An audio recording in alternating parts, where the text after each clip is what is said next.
चार बेलगाम घोड़े। कई सालों पहले किसी एक राज्य में एक राजा राज्य करता था।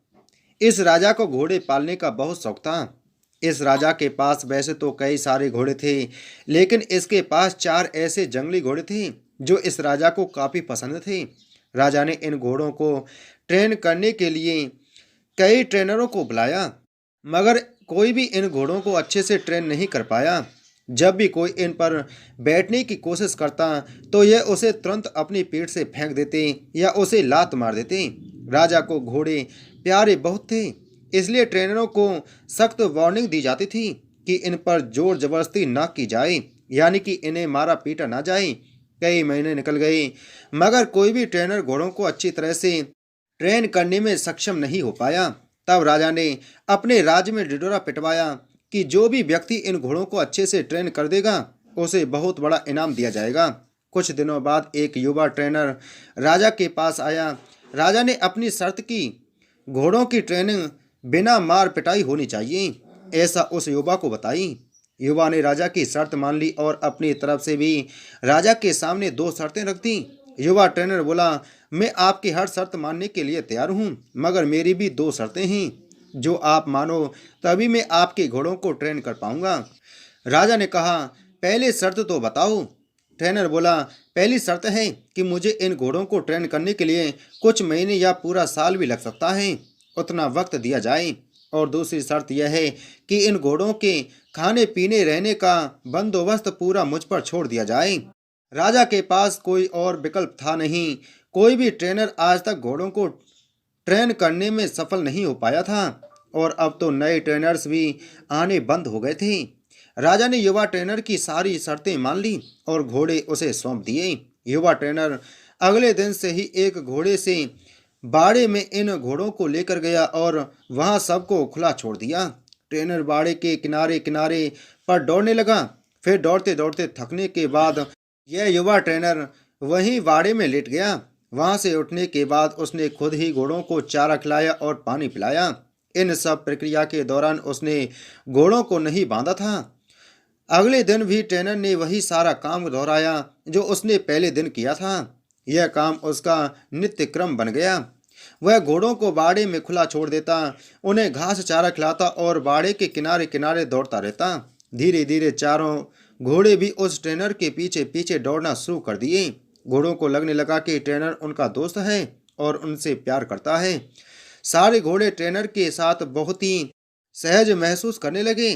कुछ महीने बीतने के बाद एक दिन राजा अपने घोड़ों की खबर लेने के लिए और यह देखने के लिए कि ट्रेनिंग कैसी चल रही है बाड़े में आया। राजा ये देखकर खुश हो गया कि सारे घोड़े ट्रेनर के पीछे पीछे दौड़ रहे थे। राजा को अब यकीन हो गया कि यह ट्रेनर ही उसके घोड़ों को ट्रेन कर सकता है। राजा खुशी खुशी वहां से चला गया। देखते ही देखते एक साल बीत गया।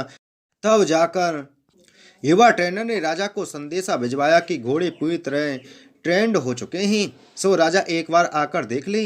राजा की हाजिरी में युवा ट्रेनर ने एक के बाद एक सभी घोड़ों की सवारी की और उन्हें मनचाही जगह ले जाकर दिखाया। राजा यह देखकर बहुत खुश हो गया। राजा ने युवा ट्रेनर से पूछा कि मुझे तुम बताओ कि तुमने यह कैसा किया। युवा ट्रेनर ने राजा को सारी बात समझाते हुए कहा, मैंने सबसे पहले इन घोड़ों को अपनापन महसूस कराया। इसके साथ रहकर मैंने इसको आज़ाद करके यह जताया कि मैं इनका दोस्त हूँ और मैं इनसे प्यार करता हूँ। फिर मैंने इनको खाना और पानी देकर उनके और करीब जाने की कोशिश की और इनके साथ खेलकर इन्हें सिखाने की कोशिश की। इस तरह धीरे धीरे यह मुझे अपने करीब आने देने लगे, अपनी पीठ पर बैठने देते। और फिर एक दिन ऐसा भी आया जब मुझे यह पीठ पर बिठाकर दौड़ने लगी। राजा ने युवा ट्रेनर की समझदारी की प्रशंसा की, उसे वादे के अनुसार लाखों सोना मुहावरे दी और साथ में हमेशा के लिए इन चारों घोड़ों की देखभाल करने की नौकरी भी दी। दोस्तों, कहानी तो बहुत ही मज़ेदार और रोचक है ही, मगर इसका जो सारांश है बहुत ही गहरा है। अगर मनुष्य के जीवन के साथ इन चार घोड़ों की तुलना की जाए तो यह चार घोड़े होंगे चिंता, गुस्सा, घमंड और लालच। और मनुष्य की बुद्धि को हम युवा ट्रेनर की तरह देख सकते हैं। जिस तरह से युवा ट्रेनर में समय लेकर और समझदारी से धीरे धीरे चारों बदमाश घोड़ों पर काबू पाया, उसी तरह कोई भी मनुष्य अपने जीवन के सबसे बदमाश घोड़े यानी कि चिंता, क्रोध, घमंड और लालच पर काबू पा सकता है। पहला, अप्रशिक्षित घोड़ा जो कि चिंता है। हमारी बुद्धि को यह समझाना होगा कि चिंता बुरी होती है और चिंतन फायदेमंद होता है। चिंता किसी भी समस्या का हल नहीं होता। हाँ, चिंतन से हमें नए रास्ते जरूर दिखाई देते हैं। दूसरा, उद्दंड घोड़ा है क्रोध। दोस्तों, कभी कभी जीवन में क्रोध करना आवश्यक होता है।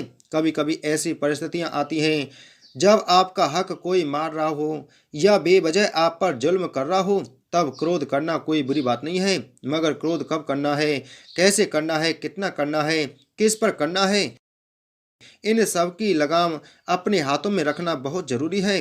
तीसरा, उद्वंत घोड़ा है लालच। लालच ज्ञान पाने की हो तो अच्छी है, लालच अज्ञानता की हो तो बुरी है। लालच धन मेहनत से प्राप्त करने की हो तो अच्छी, लालच बिना मेहनत के गलत तरीके से धन प्राप्त करने की हो तो बुरी। चौथा और आखिरी उद्वंद घोड़ा है घमंड। मैं यह काम कर सकता हूँ, इसे गर्व कहते हैं और सिर्फ मैं ही इस काम को कर सकता हूँ, यह घमंड होता है। बस यही सारे फर्क बुद्धि रूपी ट्रेनर से इन उद्वंड घोड़ों को समझाना होगा। फिर आपके यह चारों बदमाश घोड़े भी देखिए कैसे कंट्रोल में आते हैं।